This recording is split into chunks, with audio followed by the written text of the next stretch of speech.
mi hijo vendió el armario de nogal de mi abuela por 150 pesos, diciéndome que ocupaba demasiado espacio y que olía a humedad.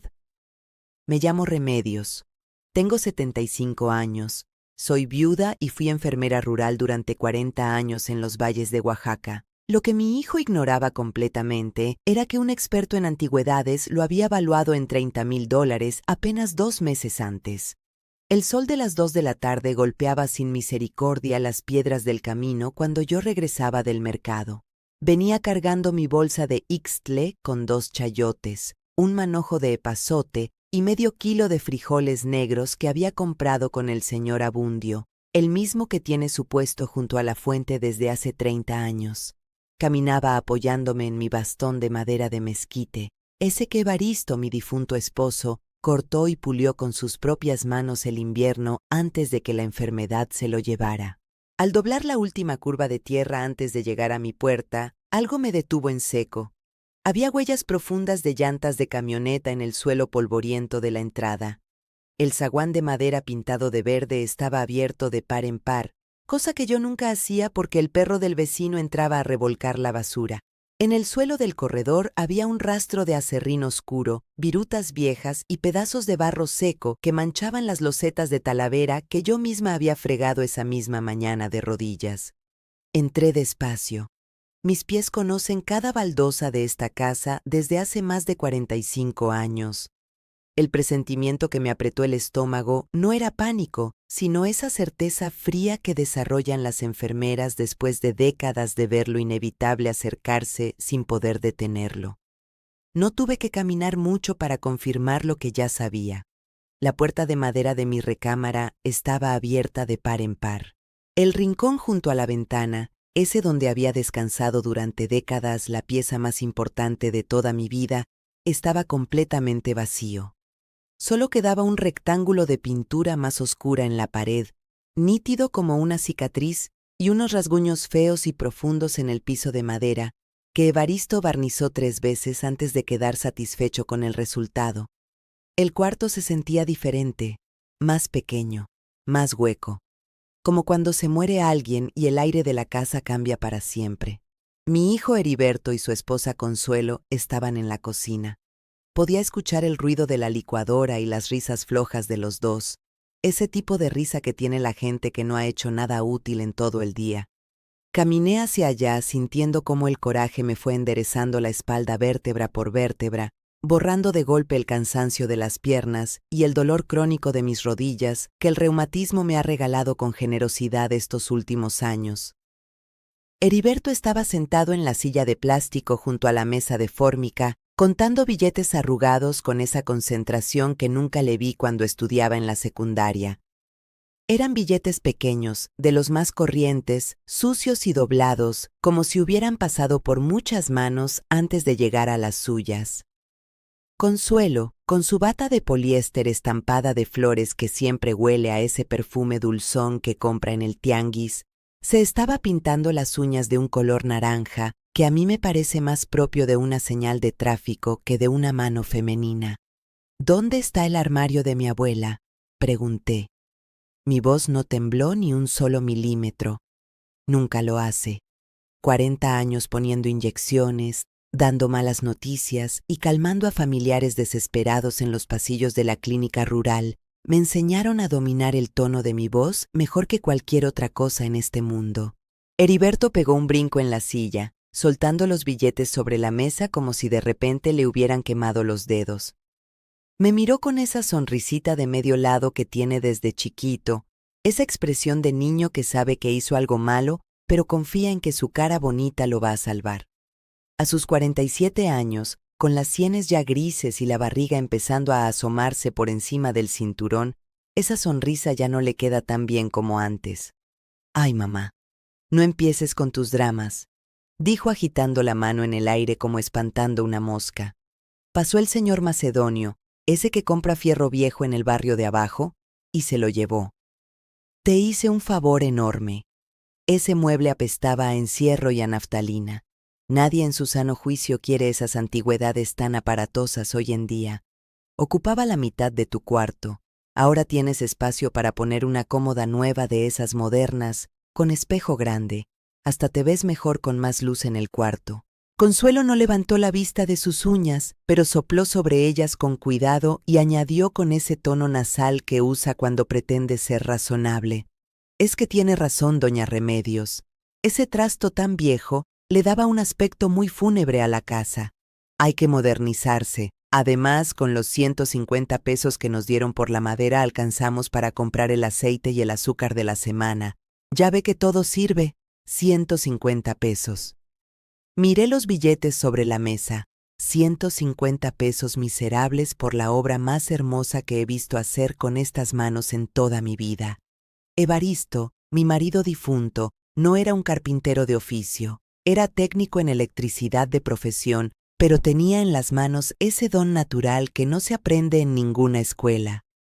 En el año de 1972, cuando recién llegamos a este pueblo después de casarnos, él se pasó casi 8 meses construyendo ese armario. Había conseguido la madera de nogal con un señor de un rancho vecino, madera dura y fragante, que él mismo fue seleccionando tabla por tabla, rechazando las que tenían nudos o venas irregulares con la misma seriedad con la que un médico revisa una radiografía. Yo me sentaba en el quicio de la puerta del patio a verlo trabajar mientras le preparaba limonada con hierbabuena. Recuerdo el olor fuerte y limpio de la madera recién cepillada. Recuerdo el sonido del serrucho y el mazo de madera. Recuerdo la paciencia infinita con la que Evaristo lijaba cada superficie, primero con lija gruesa, luego con lija fina, luego con un trapo húmedo, hasta que la madera quedaba suave como la mejilla de un recién nacido. Las puertas del armario eran su obra maestra dentro de la obra maestra. No las había dejado lisas y aburridas como cualquiera hubiera hecho. Había tallado a mano, con formones y gubias de diferentes tamaños, una escena completa del valle donde los dos habíamos crecido, árboles de zapote y guaje en relieve, una pareja de águilas con las alas extendidas en el panel central y en la parte de abajo, bordeando todo el armazón, una hilera de flores de cempasúchil que él tallaba de noche, a la luz de una lámpara de petróleo, cuando yo ya me había dormido, cada pétalo, cada vena de cada hoja, todo tallado a mano, milímetro a milímetro, con una devoción que yo no he vuelto a ver en ningún ser humano desde entonces. Ese armario no era un mueble para guardar ropa. Era la carta de amor más larga y más silenciosa que alguien me ha escrito jamás. Ahí guardé los primeros zapatitos de Heriberto cuando era bebé, envueltos en papel de China. Ahí colgué mis uniformes blancos de enfermera durante décadas. Ahí guardé el traje oscuro con el que vestimos a Evaristo el día que lo enterramos, hace ya 16 años. Y ahí guardé también, doblada con cuidado en un sobre de papel manila, la carta que Evaristo me escribió el último día que pudo tener un lápiz en la mano. Y ahora mi propio hijo lo había vendido para comprar aceite de cocina.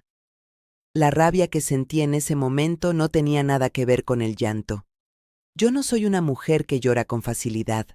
Las mujeres de mi generación, las que crecimos viendo a nuestras madres parirse solas, trabajar solas y enterrar a sus muertos solas, aprendemos desde muy jóvenes a tragarnos las lágrimas para poder seguir caminando. Lo que sentí fue una claridad absoluta, una furia blanca, helada, sin temblores ni gritos, del tipo más peligroso que existe. Ese armario era mío, Heriberto, le dije sosteniéndole la mirada hasta que él tuvo que apartar los ojos hacia la ventana. Era de tu padre, lo hizo para mí. Mamá, por favor, resopló él poniéndose de pie y metiendo los billetes al bolsillo del pantalón con un gesto brusco. La casa está registrada a mi nombre desde hace años y todo lo que hay adentro es patrimonio familiar. Hay que ser prácticos. Ya estás en una edad en que te aferras a puras cosas inútiles. En un rato se te pasa el coraje.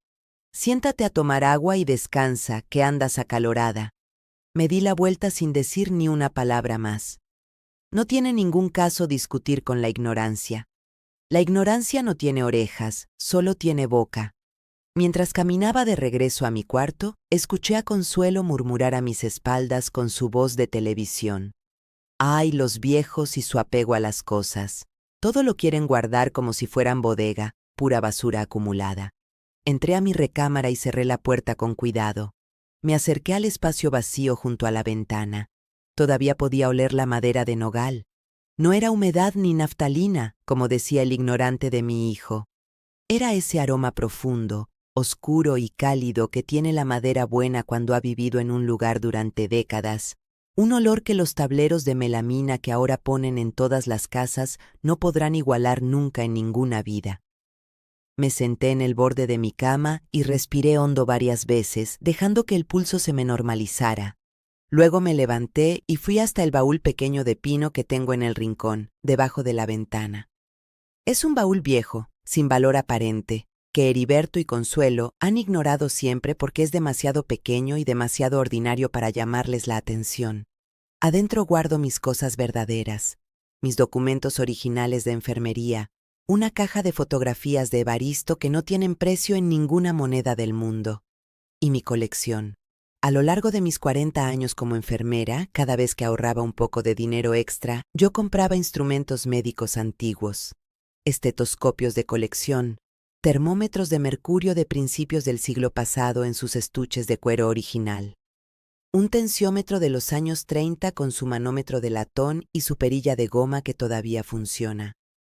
Una enfermera colega de la ciudad me decía que era una excentricidad, pero yo siempre le respondía lo mismo. Cada uno guarda lo que le recuerda quién es. Tomé el estetoscopio antiguo de la marca Littmann que conseguí hace 20 años en un mercado de pulgas de la capital. Sentir su peso frío y exacto en la mano siempre me devuelve al centro. Me recuerda quién soy. La enfermera Remedios, la mujer que atendió partos en casas sin electricidad, que puso sueros en catres de madera a la luz de velas, que enseñó a más de una generación de mujeres de este valle a reconocer los primeros síntomas de una infección antes de que se volviera peligrosa. Mientras sostenía el estetoscopio en la mano, la memoria me llevó exactamente 2 meses atrás, a un martes por la mañana. Heriberto y Consuelo se habían ido a la ciudad de al lado a hacer no sé qué diligencia con el coche, dejándome sola en la casa como acostumbraban a hacer cada vez que les resultaba conveniente. Ese día tocaron al zaguán. Era una mujer de ciudad de unos 50 años, bien vestida, con un saco de lino color crema y unos lentes redondos de montura dorada. Se presentó como la señora Guadalupe Fuentes, especialista en muebles coloniales y piezas de artesanía tradicional que recorría los pueblos del valle buscando piezas antiguas de valor histórico o artesanal.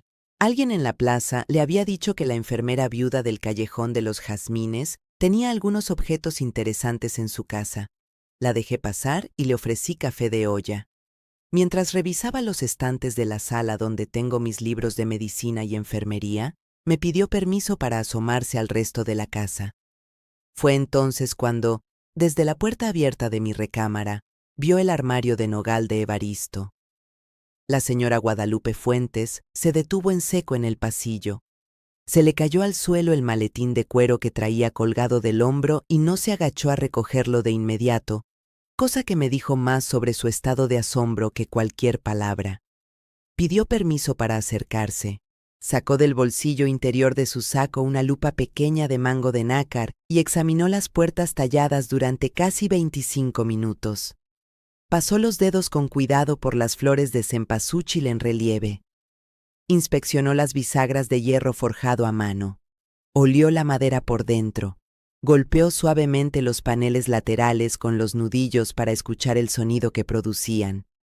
Cuando finalmente se giró hacia mí, tenía los ojos brillantes detrás de los lentes y una expresión que en mis años de enfermera aprendí a reconocer como la de alguien que acaba de recibir una noticia que cambia todo lo que sabía. «Señora Remedios», me dijo con la voz ligeramente tensa, «llevo 25 años en este negocio y he recorrido talleres y mercados de antigüedades por todo el país. Lo que usted tiene aquí no es un mueble de uso doméstico, es una pieza de artesanía excepcional. La calidad del tallado en relieve, la técnica de ensamble completamente sin clavos modernos, la pureza de la madera de nogal negro.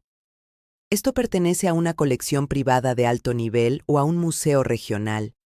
¿Quién lo construyó?». Le sonreí pensando en las manos de Evaristo llenas de viruta. «Mi esposo», le dije. Era técnico electricista de oficio, Esto lo hizo de noche, en sus horas libres, durante casi 8 meses. La señora Guadalupe sacudió la cabeza lentamente, con esa expresión de quien no puede creer lo que está viendo. Su esposo tenía un talento extraordinario, señora. Le digo con toda la honestidad que me merece su confianza. Si usted algún día decide vender esta pieza, yo tengo clientes en la Ciudad de México y en Guadalajara que pagarían sin negociar $30,000 por ella. En una subasta de arte popular podría alcanzar bastante más, $30,000. En nuestro pueblo, esa cantidad de dinero era suficiente para comprar 3 casas de buen tamaño o un terreno grande en la salida de la carretera.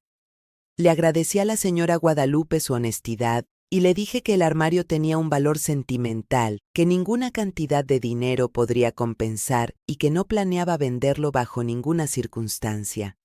Ella lo entendió perfectamente. Me dejó una tarjeta de presentación impresa en cartulina gruesa color marfil y me hizo prometerle que si algún día cambiaba de opinión, la llamaría a ella antes que a nadie. Esa tarjeta estaba ahora mismo dentro de mi baúl pequeño, doblada y guardada detrás de los documentos de jubilación, junto al estetoscopio de colección. La saqué. La luz de la tarde iluminaba el número de teléfono impreso en tinta azul oscura. Mi hijo, en su infinita ignorancia y en su prisa por deshacerse de lo que él consideraba estorbo, había regalado una fortuna al señor Macedonio, el comprador de fierro viejo, por 150 pesos miserables. 150 pesos que ya estaban convertidos en aceite de girasol y azúcar refinada. La ironía de la situación era tan grande y tan pesada que casi me hizo soltar una carcajada en medio del silencio de mi cuarto. Pero la risa no llegó. En su lugar llegó algo mucho más valioso, una determinación fría, metódica y absolutamente inapelable. Heriberto y Consuelo llevaban años tratándome como a un estorbo. Desde que cometí el error más grande de mi vida adulta de poner esta casa a nombre de mi hijo, creyendo que así evitaba complicaciones legales a futuro, me habían ido acorralando de manera sistemática y casi imperceptible. Primero me quitaron el cuarto de costura para convertirlo en bodega de sus cosas. Luego me prohibieron recibir a mis excompañeras enfermeras en el corredor porque hacían ruido. Poco a poco me fueron reduciendo el espacio, la voz y la dignidad, hasta que quedé confinada a esta recámara del fondo, tratada como una reliquia inofensiva que solo servía para vigilar la casa cuando ellos salían y para pagar los recibos del agua y la luz con mi pensión de jubilada. Al vender el armario de Evaristo sin consultarme, habían cruzado la última línea posible. Habían profanado la memoria de mi marido y me habían insultado de la manera más humillante que puede insultar a alguien que ya no le tiene miedo. Creían que la vejez es sinónimo de resignación. Qué equivocados tan profundos estaban.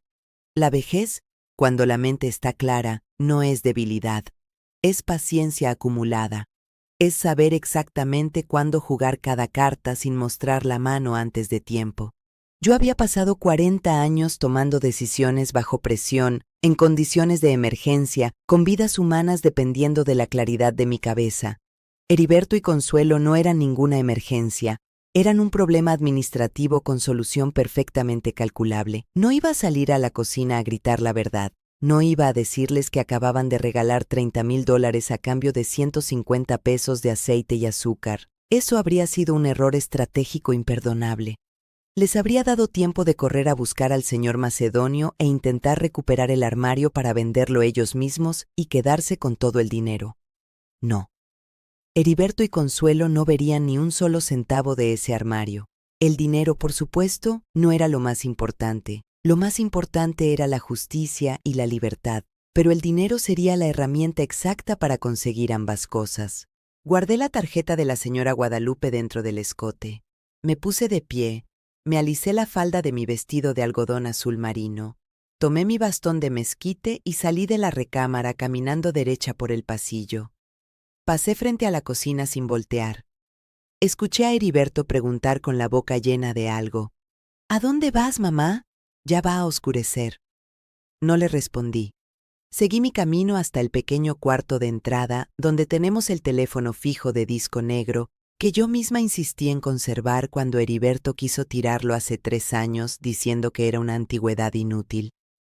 Me senté en la silla de madera junto al teléfono. Afuera, los grillos empezaban su canto vespertino. El calor del día comenzaba a ceder, dejando pasar una brisa leve que movía las cortinas de ganchillo que yo misma tejí durante el último invierno. Miré la tarjeta de la señora Guadalupe Fuentes, descolgué el auricular y esperé el tono de la línea. Luego, con la calma absoluta de quien está a punto de cambiar el rumbo de su propia historia, metí el dedo en el disco giratorio y comencé a marcar el número de larga distancia. El teléfono timbró una vez, 2 veces, 3 veces. Una voz femenina, profesional y rápida contestó anunciando el nombre de una galería de arte en la ciudad. «Buenas tardes», dije con mi voz de jefa de enfermeras. «¿Se encuentra la señora Guadalupe Fuentes?» Habla la enfermera Remedios de los Valles de Oaxaca. Nos conocimos hace 2 meses en mi domicilio. Ella revisó un armario de nogal tallado. Es urgente. Hubo una pausa breve. Luego un sonido de silla moviéndose y pasos rápidos sobre piso de madera. «Señora Remedios». La voz de Guadalupe Fuentes llegó al teléfono con una mezcla de sorpresa genuina y algo parecido a la esperanza. ¡Qué alegría escucharla! Dios mío, claro que la recuerdo. El armario de nogal con las flores de cempasúchil y las águilas. Por favor, dígame que me llama porque cambió de opinión. He cambiado de opinión, señora Guadalupe. Respondí manteniendo el tono completamente neutro, como cuando dictaba instrucciones de medicación. Pero la situación es delicada y requiere que usted actúe con rapidez absoluta. El armario ya no está en mi recámara. Escuché al otro lado de la línea un sonido que solo puede describirse como un ahogamiento. ¿Cómo que ya no está? ¿Alguien se lo robó? Señora Remedios, esa pieza es invaluable. Si alguien la dañó, nadie la robó. La interrumpí con firmeza. Mi hijo, en su monumental ignorancia, la vendió esta misma tarde a un comprador de materiales usados del barrio de abajo. El señor se llama Macedonio. Tiene su depósito al final del pueblo, pasando las antiguas bodegas del ferrocarril junto a la tortillería grande. Es un terreno al aire libre lleno de cacharros oxidados, láminas viejas y aparatos electrodomésticos rotos. El señor Macedonio no distingue la madera de nogal negro de cualquier tablón corriente. Para él, es madera vieja que tarde o temprano terminará en una chimenea si nadie se la compra antes. «Santa Madre de Dios», exclamó Guadalupe Fuentes, y pude escuchar claramente el sonido de llaves tintineando y de una silla que se empujaba contra el suelo con urgencia. «Señora Remedios, salgo ahora mismo. Son casi 4 horas de camino desde aquí, pero llegaré de madrugada. Dormiré en mi camioneta si es necesario frente al depósito de ese señor y seré la primera en hablarle cuando abra por la mañana». Ese era exactamente el plan, confirme. Pero escúcheme con atención, señora Guadalupe, porque esto es importante. Usted no debe mostrar ningún tipo de urgencia ni de entusiasmo exagerado. Si el señor Macedonio nota que usted está desesperada por ese mueble, su instinto de comerciante callejero le dirá de inmediato que vale mucho más de lo que pagó por él. Ofrézcale no más de 2,000 pesos. Hágale creer que le está haciendo el favor de llevarse un trasto pesado que no le cabe bien en el depósito. Él aceptará encantado, convencido de que hizo el mejor negocio de la semana. «Soy profesional en esto, doña Remedios», dijo Guadalupe con una seguridad que me tranquilizó. «Sé perfectamente cómo manejar a esa clase de vendedores, pero necesito preguntarle algo importante. ¿Cuál es nuestro arreglo? Porque le prometí que esa pieza vale una cantidad considerable y soy una mujer de palabra. No pienso aprovecharme de esta situación para engañarla a usted». Sonreí en la penumbra del pasillo. Era reconfortante saber que en este mundo todavía quedaba gente con código de honor, algo que en mi propia casa brillaba por su ausencia completa desde hacía años. De los $30,000 que usted mencionó, acordaremos una comisión justa para usted y los gastos de transporte y trámites. El resto es mío. Pero hay una condición innegociable. Mi hijo Heriberto no debe enterarse jamás de esta transacción. Si él descubre que tengo dinero, encontrará la manera de quitármelo, legal o emocionalmente. Necesito también un favor adicional. Cuando venga mañana, tráigame un teléfono celular de prepago, uno sencillo y discreto. Le pagaré lo que cueste. Ya no puedo usar la línea fija de esta casa sin arriesgarme a que escuchen mis conversaciones. Cuente con todo eso, señora Remedios. Mañana temprano ese armario estará seguro en mi camioneta y me pondré en contacto con usted por el teléfono nuevo para coordinar la transferencia del dinero. Descanse esta noche. Yo me encargo del resto. Colgué el auricular pesado en su soporte. El clic metálico resonó en el silencio del pasillo como el sonido de una puerta que se cierra para siempre. Me quedé sentada un momento en la silla de madera, sintiendo la brisa fresca de la noche que entraba por la ventana. Desde la sala llegaba el ruido estridente del televisor. Podía escuchar las carcajadas de Heriberto y los comentarios superficiales de Consuelo. Estaban a menos de 15 metros de distancia, pero bien podrían haber estado en otro continente. Levanté las manos y las miré bajo la luz amarilla del foco del pasillo. Estaban manchadas con las marcas del tiempo, las venas azules marcadas como ríos en un mapa viejo. Los nudillos me dolían del reumatismo y la piel había perdido la elasticidad de la juventud. Eran las manos de una mujer de 75 años que para el mundo moderno ya era un trámite pendiente. Es curioso cómo funciona la vejez en la percepción de los demás. Cuando el cabello se vuelve blanco y los pasos se hacen más lentos, la gente que te rodea sufre una especie de ceguera selectiva. Te conviertes en parte del mobiliario. Te hablan más despacio y más fuerte. Asumen que no entiendes las cosas complejas. Y sobre todo, dejan de cuidarse de ti. Para Heriberto y Consuelo yo era simplemente la anciana, una figura inofensiva que tejía en su mecedora, que preparaba la sopa del mediodía y que cobraba una pensión modesta de enfermera jubilada que alcanzaba justo para pagar la luz y el agua de la casa. Creyeron que al vender el armario de Evaristo yo haría un berrinche de anciana, lloraría un poco y después me iría a dormir resignada a mi suerte. Mi silencio en la cocina lo interpretaron como derrota. No podían haber estado más equivocados. Cuando te vuelves invisible, adquieres el mayor poder posible. La invisibilidad te permite observar sin ser vigilada, planear sin ser interrumpida y ejecutar sin levantar sospechas. El desprecio de mi hijo se acababa de convertir en mi escudo más eficaz. Me levanté de la silla, volví a mi recámara y me senté frente al baúl pequeño. Saqué un cuaderno de pasta dura donde antes anotaba las dosis de medicamentos de mis pacientes y tomé un bolígrafo. El olor a tinta siempre ha sido para mí el aroma del pensamiento tomando forma concreta. Necesitaba evaluar mis recursos con la misma frialdad con que hacía el balance de un turno nocturno complicado en la clínica rural. Tenía de mi lado a Guadalupe Fuentes, que en ese momento estaba manejando por la carretera de la sierra con una determinación que yo reconocía porque era la misma que yo sentía. Tenía la ventaja de que mis adversarios vivían bajo el mismo techo confiados en su propia ignorancia. Pero me faltaba la pieza más importante del tablero, un lugar seguro donde guardar el dinero. En un pueblo de este tamaño, el secreto es una ilusión. Si Guadalupe me hacía una transferencia directa y yo intentaba depositarla en la única sucursal bancaria del municipio, el desastre sería inevitable. El gerente de esa sucursal era compadre de Heriberto desde la infancia. La cajera principal era prima de Consuelo por parte de la mamá. Antes de que el dinero tocara ninguna cuenta, mi hijo ya estaría en la puerta de mi cuarto exigiendo explicaciones y alegando ante un notario que yo, como anciana sin criterio, necesitaba que él administrara mis bienes por mi propio bien. No, el dinero no podía quedarse en este pueblo. Tenía que ir a otro lado, a alguien de absoluta confianza. Apoyé el bolígrafo sobre el cuaderno y la memoria me trajo la respuesta con la claridad de un rayo. Bernardino Salinas.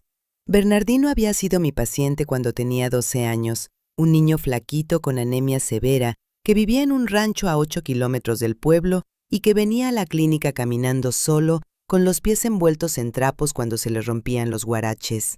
Su mamá lo mandaba solo porque ella no podía faltar al trabajo en el campo. Yo fui la enfermera que lo atendió durante 2 años seguidos, que convenció al médico de conseguirle un tratamiento especial sin costo y que un día lo sorprendí llorando afuera de la clínica porque su papá quería sacarlo de la escuela para ponerlo a trabajar en la cosecha. Me planté frente al papá de Bernardino en la clínica ese mismo día. Le dije con la calma con que uno dice las cosas importantes, que si sacaba al niño de la escuela, yo me encargaría personalmente de hablar con las autoridades del municipio sobre las condiciones de vida en su rancho.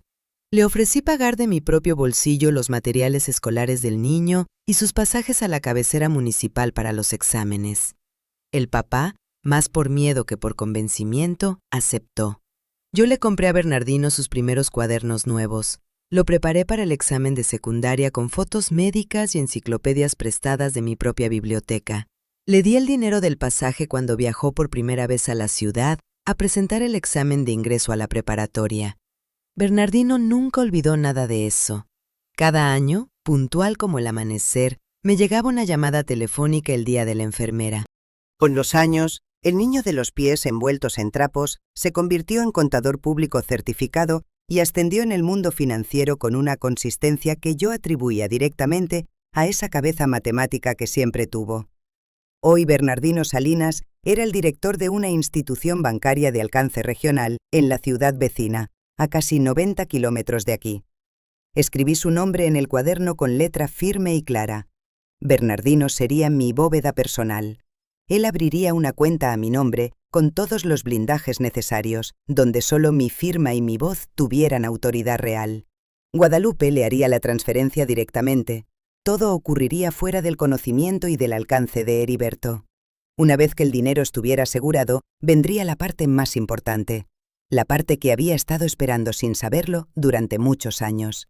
Mi propia liberación. Escribí en el cuaderno, derecho a vivir con dignidad. 10 años atrás, cuando quedé viuda y me sentí más sola y más vulnerable que en toda mi vida, cometí el error que no tiene remedio. Fui al notario y puse las escrituras de esta casa a nombre de Heriberto. Él me convenció con el argumento de que así evitaría un juicio testamentario largo y costoso cuando yo muriera. «Es solo un papel, mamá», me dijo con su sonrisa de siempre. «Esta seguirá siendo tu casa hasta el último día de tu vida, yo te lo prometo». Promesas de niño malcriado. Desde el momento en que firmé ese documento, fui convirtiéndome en inquilina no deseada dentro de mi propia vida. Primero fue la sala de costura, que convirtieron en depósito de sus cosas. Luego me quitaron el acceso al corredor del frente, porque a Consuelo le molestaba que mis excompañeras enfermeras vinieran a visitarme y entraran con los zapatos con tierra del camino. Finalmente me relegaron a esta recámara del fondo, que para ellos era el armario donde guardaban a la abuela cuando no les servía de sirvienta. Pero mientras miraba las paredes de mi cuarto y pensaba con claridad, me di cuenta de algo que tardé demasiado en ver. Esta casa ya no era el hogar que Evaristo y yo construimos. Era un cascarón con goteras y tuberías oxidadas, lleno de muebles de aglomerado barato que se hinchaban con la humedad.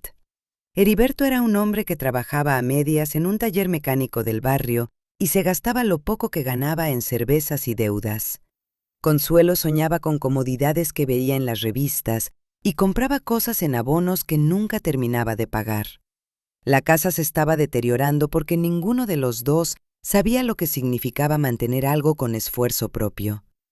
Yo no necesitaba pelear por estas ruinas. Yo tenía el poder de empezar de cero.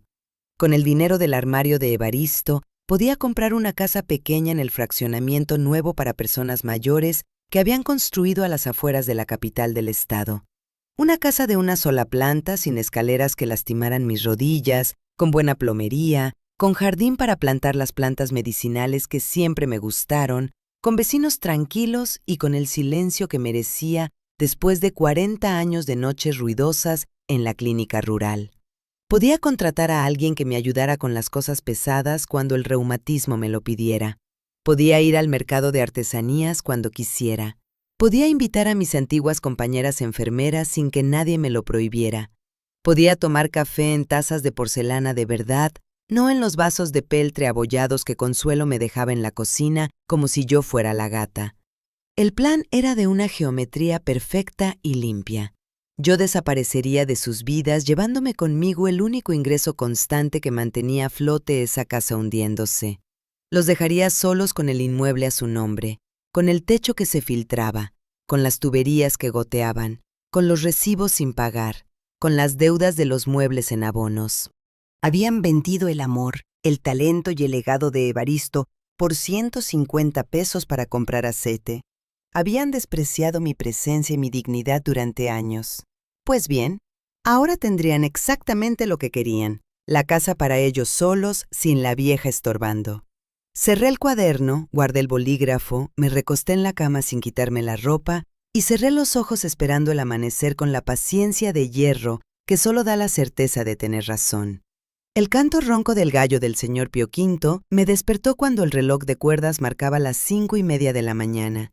No había dormido casi nada, no sentía ni una sombra de cansancio. La claridad de propósito es mejor que cualquier descanso. Me levanté en la oscuridad, me lavé la cara con agua fría en el lavabo de mi cuarto, me puse un vestido de algodón limpio y tomé mi bastón de mezquite. Salí de la recámara con el sigilo de gato viejo que da la práctica de 40 años de turnos nocturnos en la clínica. En el pasillo, los ronquidos profundos de Heriberto y la respiración silbante de Consuelo llenaban el aire. Dormían con la tranquilidad absoluta de quien no sabe que el mundo que conocía se está acabando. Empujé el zaguán verde con cuidado para que las bisagras no rechinaran y salí a la calle. El aire de la madrugada olía a tierra húmeda, a humo de ocote y a flores silvestres. Caminé hacia la plaza principal a paso constante. A esa hora solo estaban despiertos los panaderos con sus hornos encendidos y algunas mujeres barriendo los frentes de sus casas. Me senté en una banca de hierro forjado frente a la iglesia, junto al kiosco de madera pintada, y esperé. No pasaron 20 minutos cuando vi aparecer por la calle empedrada una camioneta pick-up blanca avanzando despacio. Se estacionó junto a la plaza. Del lado del conductor bajó Guadalupe Fuentes, con la misma ropa del día anterior, arrugada y con polvo del camino, y unas ojeras profundas que le marcaban el rostro. Pero sus ojos detrás de los lentes redondos brillaban con una intensidad que yo reconocí de inmediato. «Lo tengo, señora Remedios», me murmuró al sentarse a mi lado en la banca, pasándose una mano por el cabello despeinado. «Está ahí atrás, envuelto en cobijas y mantas de lana y asegurado con correas especiales para que no sufra ni un rasguño en el camino». «Cuénteme cómo fue», le dije apoyando las manos sobre la empuñadura del bastón. Guadalupe soltó una risa breve y muy seca. Me explicó que había llegado al depósito del señor Macedonio a las 4 de la mañana y esperado en la camioneta hasta que él abrió el portón de malla. El armario estaba en un rincón, bajo una lona de plástico sucia y arrugada, rodeado de llantas viejas y partes de lavadoras. Cuando Guadalupe se acercó haciéndose pasar por alguien que buscaba madera barata para hacer repisas de cocina, el señor Macedonio casi le rogó que se lo llevara. Le dijo que era demasiado pesado para el espacio que tenía y que apestaba a encierro. «Le ofrecí 2,000 pesos por él, señora Remedios», me dijo Guadalupe, mirándome con una mezcla de asombro y culpa. El hombre me ayudó a cargarlo en la camioneta cantando de felicidad. Es un crimen lo que hizo su hijo, un crimen contra el arte y contra la memoria. Pero gracias a su ignorancia, la obra de su esposo está a salvo. Asentí despacio, sintiendo que un nudo enorme se deshacía en algún lugar del pecho. Evaristo podía descansar. Guadalupe sacó del bolsillo de su chamarra un objeto pequeño envuelto en bolsa de plástico. Era un teléfono celular negro de esos básicos con botones de goma y pantalla pequeña. Me lo entregó junto con un cargador y una nota con el número de la línea. «Aquí tiene lo que me pidió. Ya tiene saldo cargado. Mi cliente más importante de Guadalajara está desesperado por ver la pieza. En cuanto llegue a mi galería y él confirme la autenticidad, cosa que no dudo ni por un segundo, me hará la transferencia ese mismo día. Yo me quedo con el 15% por el trabajo, el riesgo y los gastos, como acordamos. El resto es suyo. Necesito que me consiga un número de cuenta seguro para enviarle el dinero esta misma tarde». Guardé el teléfono en el bolsillo del mandil con manos completamente firmes. Le agradecí a Guadalupe Fuentes con sinceridad. Nos dimos un apretón de manos breve y la vi subir a su camioneta. El motor rugió suavemente y el vehículo desapareció por la calle principal, llevándose la pieza más valiosa de mi pasado y dejando en su lugar la llave de mi futuro. Me quedé sola en la plaza. El sol comenzaba a asomarse por encima de las montañas de la sierra, tiñendo el cielo de colores anaranjados y rosas. Saqué el teléfono nuevo. Era pequeño y ordinario, muy distinto al peso de mis instrumentos de colección, pero en ese momento me pareció el objeto más hermoso del mundo. Lo encendí, busqué en mi cuaderno el número privado de Bernardino Salinas y marqué con cuidado. 2 timbres largos. Luego una voz femenina y profesional anunciando que me comunicaba con la dirección regional del banco. Con mi mejor tono de jefa de enfermeras, el mismo que usaba para hablar con los médicos cuando necesitaba que atendieran una urgencia de inmediato, pedí hablar con el director. La secretaria intentó ponerme obstáculos diciendo que el licenciado Salinas estaba en una reunión importante. «Señorita», le dije, «dígale a Bernardino que en la línea está la enfermera Remedios, la que le puso las inyecciones de hierro durante 2 años cuando era niño y que es urgente. Si no me comunica ahora mismo, cuando lo vea le recordaré que lloraba cada vez que veía la jeringa». Hubo un silencio muy tenso. Luego, un clic. Luego, música de espera. Exactamente 15 segundos después, una voz grave y sorprendida resonó en mi oído. ¿Enfermera Remedios? ¿De verdad es usted? Dios mío, ¿cuántos años? ¿Está bien? ¿Le pasó algo? Estoy perfectamente bien, muchacho, respondí suavizando el tono como hacía cuando los pacientes estaban asustados. Pero necesito tu ayuda urgente. Necesito abrir una cuenta bancaria a mi nombre que esté completamente protegida. Nadie en el mundo, y especialmente mi hijo Heriberto, puede saber que existe ni tener acceso a ella de ninguna manera. Voy a recibir una transferencia importante esta tarde y necesito que tú seas mi guardián. Bernardino no hizo preguntas fuera de lugar. El niño de los pies envueltos en trapos, que ahora usaba trajes de sastre y dirigía equipos de trabajo, entendió la gravedad de mi situación en el tono de mi voz. Considérelo hecho, enfermera, para usted lo que sea. Voy a abrir una cuenta especial a su nombre desde la oficina central, con acceso exclusivo solo para mí y solo con su autorización directa. Anote la clave interbancaria que le voy a dictar ahora mismo y désela a quien le vaya a hacer el depósito. Anoté la larga fila de números en mi cuaderno con el bolígrafo que me prestó el señor del kiosco de periódicos que acababa de abrir su puesto. Bernardino me prometió llamarme a ese número celular nuevo en cuanto el dinero apareciera registrado en el sistema. Le di las gracias desde el fondo de mis 75 años y colgué. Antes de regresar a la casa, pasé por la panadería de la señora Celia y compré una bolsa de pan de yema recién horneado. Era el disfraz perfecto. Una anciana madrugadora que solo había salido a comprar el desayuno para su familia. Cuando empujé el zaguán verde de la casa, eran casi las 8 de la mañana. Heriberto ya estaba en la cocina en calzoncillo y camiseta desteñida, mirando el fondo vacío de su taza de café con cara de mal humor. Consuelo estaba sentada a la mesa todavía con su bata de flores, haciéndose la manicura con un esmerilador eléctrico que hacía un ruido irritante. ¿Hasta qué apareces, mamá?, gruñó Heriberto al verme. Ya hace hambre y no hay ni café hecho ni nada. ¿Dónde andabas tan temprano? Fui por pan fresco, hijo, dije poniendo la bolsa de papel sobre la mesa de fórmica con la mayor delicadeza del mundo. Consuelo ni dio los buenos días. Metió la mano en la bolsa, sacó una pieza de pan y le dio un mordisco enorme, dejando caer migajas sobre los mosaicos que yo había trapeado la noche anterior. «Oiga, doña Remedios», dijo Consuelo con la boca llena, «la llave del fregadero lleva toda la noche goteando y no me dejó dormir.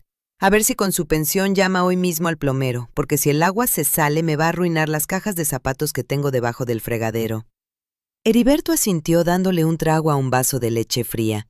«Y ya que andas en esas, mamá, ayer llegó el recibo de la luz. Son 700 pesos. Ando sin dinero porque el taller ha estado muy quieto. Ya sabes que tú te encargas de esas cosas. Ve a pagarlo hoy en la mañana para que no nos corten». Los miré a los dos.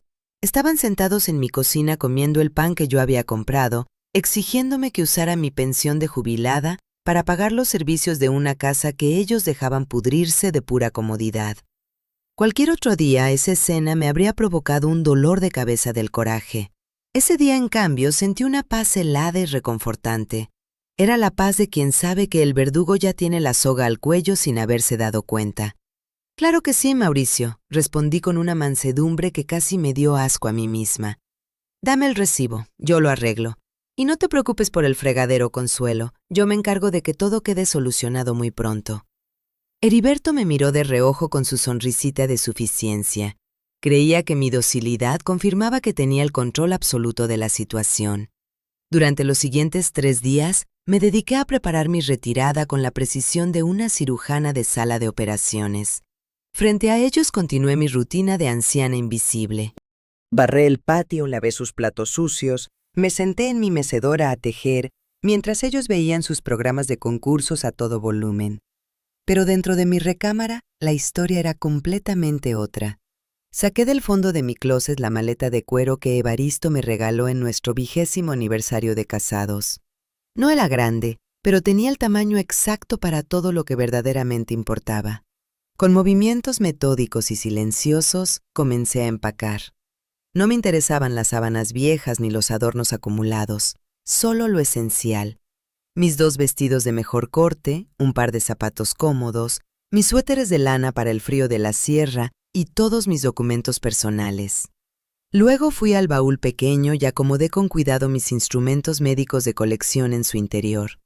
Puse también la cajita de fotografías de Evaristo, las argollas de matrimonio dentro de su estuche de terciopelo y la medalla al mérito que me dio el gobernador cuando cumplí 30 años de servicio rural. Todo cabía perfectamente. Deslicé la maleta debajo de la cama, oculta detrás de una cobija larga.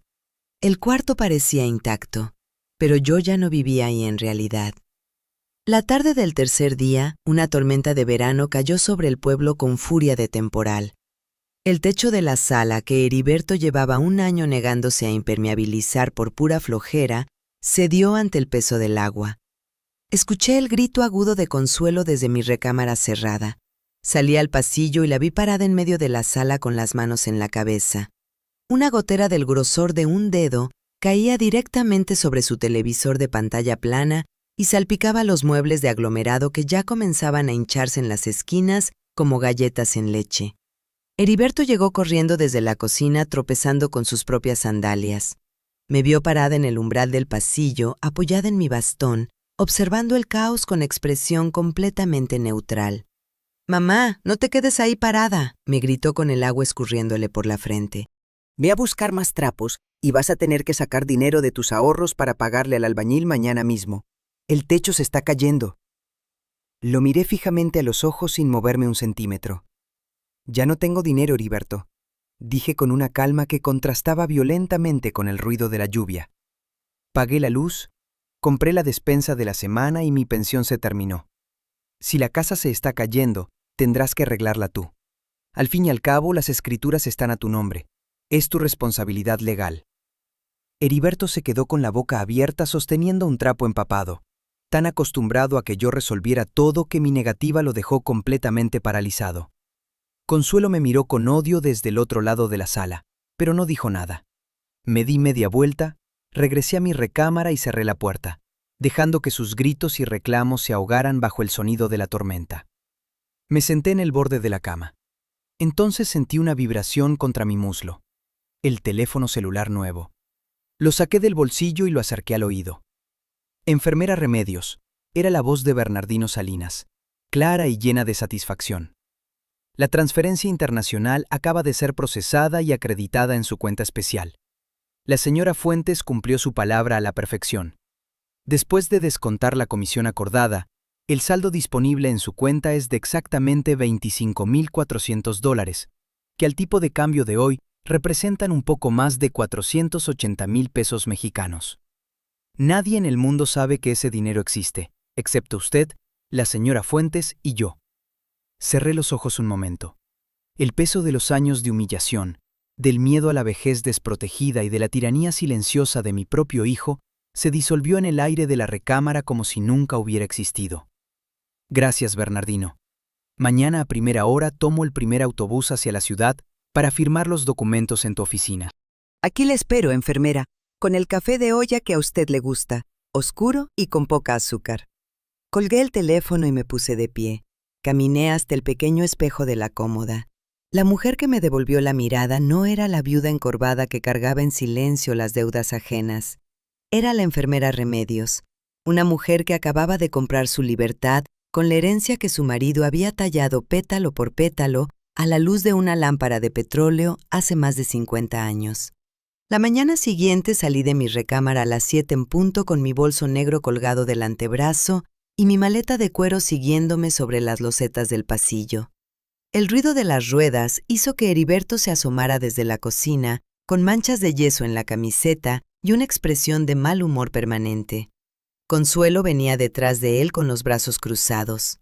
Ambos se quedaron congelados al verme en medio de la sala con la maleta. ¿Qué significa eso, mamá?, preguntó Heriberto bajando lentamente la taza de café. ¿A dónde vas? El albañil viene hoy y necesito que saques dinero para el adelanto. Y el techo sigue igual de mal. Me detuve un segundo. Lo miré de arriba a abajo y hablé. No hay pensión, Heriberto. No hay dinero para el albañil, ni para la luz, ni para el agua. Y definitivamente no hay más enfermeras Remedios para limpiarles los problemas. Me voy de esta casa para siempre. Consuelo soltó una carcajada burlona. Ay, doña Remedios, ¿a dónde va a ir usted con ese bastón? No tiene a nadie más que a nosotros. Deje de hacer dramas y vaya a la cocina a preparar el desayuno, que ya es tarde. Esta casa, Consuelo, es completamente suya. Las escrituras están a nombre de tu marido. Las goteras, las tuberías podridas y el predial son responsabilidad del dueño legal. Hoy mismo cancelé los servicios a mi nombre. Mañana amanecerán sin luz y sin agua si no van a pagarlos. Heriberto avanzó un paso con el rostro rojo. Tú no puedes hacer eso. Eres mi madre. No tienes dinero para ningún lado. Con tu pensión de enfermera jubilada, no te alcanza ni para pagar una semana en un cuarto de hotel. Sonreí. Fue una sonrisa fría y clara como el filo de un bisturí nuevo. Tienes razón en que con mi pensión no me alcanza para mucho, pero esta mañana confirmé que tengo una cuenta bancaria con casi 480,000 pesos en efectivo. Un dinero que es exclusivamente mío y del que ustedes no verán ni la sombra ni el día que me muera. El silencio que siguió fue tan denso que casi se podía tocar. Heriberto parpadeó varias veces. Consuelo descruzó los brazos con la mandíbula desencajada. ¿480,000 pesos? Balbuceó Heriberto acercándose a mí. ¿De dónde sacaste eso? ¿Vendiste algo que no me dijiste? Ese dinero es de la familia, me corresponde. Ese dinero, hijo mío, es el producto directo de tu propia ignorancia. ¿Recuerdas el armario de tu padre? ¿Ese que dijiste que apestaba a humedad?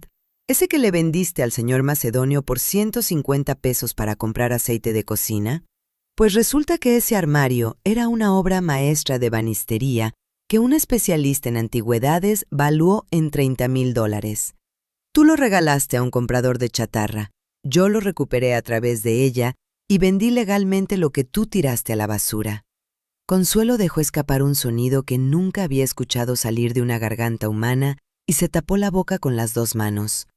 Sus ojos saltaban de mí a Heriberto con una expresión de horror puro y codicia mezclados en partes iguales. Heriberto cayó de rodillas en el piso mojado de la sala. Empezó a llorar. No era el llanto del arrepentimiento, sino el del niño chiquito, al que acaban de quitar el dulce de la boca a último momento. Consuelo se tiró al suelo a su lado y empezó a gritarle que era un idiota, que por su culpa habían perdido una fortuna, que con ese dinero podrían haber vivido bien durante años. Los observé por última vez. Ya no sentía lástima, ni tristeza, ni rencor. Solo sentía la ligereza absoluta de quien acaba de soltar una carga que no debió cargar nunca. Me di la vuelta. Tomé el asa de mi maleta. Atravesé el patio por última vez dejando atrás el eco de sus gritos y el olor a humedad de una vida que ya no me pertenecía. Afuera, el aire de la mañana me llenó los pulmones. Caminé hacia la parada del autobús apoyada en mi bastón de mezquite, con espalda derecha y los ojos abiertos hacia adelante. Compré mi boleto y me subí al primer camión hacia la capital del estado. Mientras el autobús serpenteaba por las curvas de la sierra, apoyé la cabeza contra el cristal frío de la ventana y vi cómo las montañas de mi antiguo pueblo quedaban atrás, tragadas por la luz de la mañana. Con cada kilómetro que avanzábamos sentía que una capa de lodo seco se desprendía de mis huesos. No sentía miedo, no sentía nostalgia, no sentía ninguna de esas emociones que la gente espera que sienta una mujer de 75 años que acaba de abandonar la única casa que conoció en 4 décadas. Sentía libertad, limpia, fría, real. Bernardino me recibió en su oficina del piso 14 del edificio bancario con un abrazo que cuidó de no lastimar mis hombros. Me tenía preparado café de olla en un jarrito de barro con canela y piloncillo, exactamente como yo lo preparaba en los inviernos de la clínica rural cuando los pacientes llegaban temblando de frío. Ese detalle me hizo un nudo en la garganta que tardé en deshacer. Firmé los documentos de mi cuenta con la pluma que me ofreció Bernardino. Letra clara, firma firme, sin temblores. Durante las semanas siguientes, mi vida se convirtió en un proyecto de construcción tranquila y metódica. Con ayuda de Bernardino encontré y compré de contado una casa pequeña en un fraccionamiento diseñado para personas mayores a las afueras de la capital. Una casa de planta baja, sin escaleras que castigaran mis rodillas, con plomería nueva, jardín trasero con tierra buena para plantar y ventanas grandes que dejaban entrar el sol de la mañana. La amueblé con piezas sólidas y dignas. Nada de aglomerado ni plásticos baratos. Una mesa de comedor de madera maciza, una cama con colchón ortopédico de primera calidad y un escritorio de caoba oscura con cajones forrados de terciopelo donde coloqué mis instrumentos médicos de colección con el cuidado que merecían. Contraté a una señora llamada Piedad, viuda como yo, de manos honestas y sonrisa directa. Le pagaba un sueldo justo, le daba sus comidas y la trataba con la dignidad que todo ser humano merece. Ella mantenía la casa limpia, me ayudaba con las cosas pesadas y se sentaba conmigo por las tardes a tomar café y conversar sobre lo que fuera. Por primera vez en muchos años, tenía compañía que no me exigía nada ni me humillaba con su presencia. Meses después, las noticias de mi antiguo pueblo llegaron por canales indirectos. Ignacio, el encargado de la tesorería municipal y exalumno de la escuela donde yo fui al médico de niña, vino a visitarme cuando tuvo que hacer trámites en la ciudad y me contó todo con esa mezcla de asombro y satisfacción que tienen los pueblos cuando la justicia llega aunque sea tarde. El techo de la sala de Heriberto y Consuelo colapsó completamente con las lluvias de agosto. Tuvieron que vender el televisor de pantalla plana para pagar los materiales más urgentes. Sin mi pensión cubriendo los servicios, la comisión de luz les cortó el suministro a los 10 días. Pasaron semanas alumbrándose con velas. Heriberto intentó denunciarme ante la policía local por enriquecimiento ilícito. El comandante, que había sido paciente mío de adolescente cuando tuvo una infección de oído muy grave, escuchó la historia de Heriberto, le pidió que repitiera la parte de los 150 pesos y el armario y lo mandó a su casa diciéndole que volviera cuando tuviera un delito de verdad que reportar. La humillación pública fue la condena más efectiva. En el mercado le decían el heredero de los 150 pesos. Consuelo, incapaz de tolerar la pobreza repentina y las burlas, se fue a vivir con una hermana a otro municipio un mes después, dejando a Heriberto solo en la casa oscura y húmeda. Escuché el relato de Ignacio sin interrumpirlo. No sentía alegría maliciosa ni ganas de celebrar. Las mujeres de mi edad ya no tenemos energía para el rencor barato. Sentí una lástima limpia y distante. Mauricio cavó su propia tumba. La vida le cobró la lección al precio más alto posible. Pero lo que más me conmovió fue saber que otras personas mayores del pueblo, al enterarse de mi historia, habían comenzado a defender sus propios derechos. Ancianas que vivían arrinconadas en los patios de sus propias casas, entregando sus pensiones a hijos que las ignoraban, empezaron a levantar la voz. Un par de ellas fueron al notario a revisar los documentos que habían firmado años atrás. Sin quererlo, al defender mi propio derecho a existir con dignidad, les había recordado a mis contemporáneas que la vejez no es una sentencia de sumisión. El respeto no se mendiga, se exige. Cuando Ignacio se fue esa tarde, cerré la puerta de mi casa y me quedé sola en el silencio que yo misma había construido. Caminé lentamente hasta mi escritorio de caoba. Me senté en la silla acolchada, encendí la lámpara pequeña de latón y abrí el cajón principal. Saqué una libreta de hojas gruesas y uno de mis estetoscopios de colección. Los puse sobre el escritorio. Pensé en Evaristo, en sus manos llenas de viruta, en la paciencia con que talló cada pétalo de cada flor de cempasúchil a la luz de una lámpara de petróleo mientras yo dormía. Él no construyó ese armario para que sirviera de decoración, lo construyó para que yo supiera cada vez que lo abriera que alguien me había amado con esa clase de devoción silenciosa que no necesita palabras para volverse eterna. Su obra sobrevivió al desprecio de nuestro propio hijo. Viajó por la sierra en la camioneta de una anticuaria. Llegó a una galería de la ciudad. Se convirtió en mi salvación. El mueble que Heriberto vendió porque supuestamente apestaba a humedad fue exactamente lo que me permitió respirar el aire limpio de la libertad. La sociedad entera padece de una ceguera crónica cuando se trata de los viejos. Nos ven caminar despacio y asumen que también pensamos despacio. Creen que nuestros objetos son chatarra y que nuestros silencios son prueba de que ya no entendemos el mundo. Se equivocan de una manera que a veces resulta costosísima para ellos mismos. La vejez, cuando la mente está intacta, no es el final del camino. Es el momento en que ya has visto suficiente vida para saber exactamente qué hacer con lo que te queda de ella. Saqué una pluma y abrí la libreta en la primera página. Esta vez no iba a escribir dosis de medicamentos ni registros de pacientes. Iba a escribir mi historia, la de la enfermera Remedios, armada únicamente con su inteligencia, un teléfono de prepago y la paciencia que dan 75 años de vida bien vivida. La tinta comenzó a fluir sobre el papel blanco con una suavidad perfecta, mientras afuera en el jardín de mi nueva casa, los primeros rosales que yo misma había plantado semanas atrás comenzaban a mostrar sus primeros brotes de color rojo intenso, demostrando que ninguna tierra es demasiado vieja para negarse a florecer.